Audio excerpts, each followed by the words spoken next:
આટલા બધા ફ્રેન્ડ્સ તો મારા પણ નથી જેટલા દાદાના છે.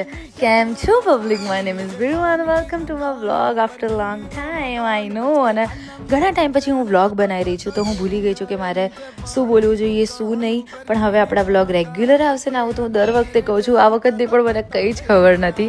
સો મોર્નિંગમાં વહેલા ઉઠીને કંઈ કામ કાજ કર્યા વગર હું થાકી ગઈ હતી, પાછી સૂઈ ગઈ, બિકોઝ મારી પાસે કોઈ જ કામ ધંધો નહોતો એ દિવસે. અને પછી સાંજના ટાઈમે રેડી થઈને ફિટ ચેક કરીને કાર લઈને હું પહોંચી ગઈ હતી કોરિયોગ્રાફીમાં. ત્યાં જઈને થોડી સેલ્ફી લીધી, અને પછી અંકલ આંટી આવી ગઈ એટલે એમને મસ્ત મજાનું રેટ્રો સોંગ શીખવાડ્યું ને એમને ડાન્સ કરતા જોઈને મને બહુ જ મજા આવી ગઈ. હું એમની એજ પર ડાન્સ કરી શકીશ કે નહીં ખબર નહીં, અત્યારે જ આટલા થેકડા મારીને મારા તો પગ દુખી ગયા છે. એના પછી હું પહોંચી ગઈ હતી દાદાની ફેરવેલ પાર્ટીમાં. ત્યાં જઈને જોયું તો દાદાના એટલા બધા ફ્રેન્ડ્સ હતા, જેટલા ફ્રેન્ડ્સ તો મારા પણ નથી. સો સેડ. પછી અમને ઘરે બહુ જ કંટાળો આવતો હતો, તો અમે 4 ચંડાલ ચોકડી નીકળી ગયા હતા ફરવા માટે, અને ફરતા પહોંચી ગયા હતા બ્રિટાનિક કેફે પર. અને ખબર નહીં આ કોમલ દીદીને આટલી ગરમીમાં પણ કેમ આટલી બધી ઠંડી લાગે છે કે શોલ લઈને ફરે છે.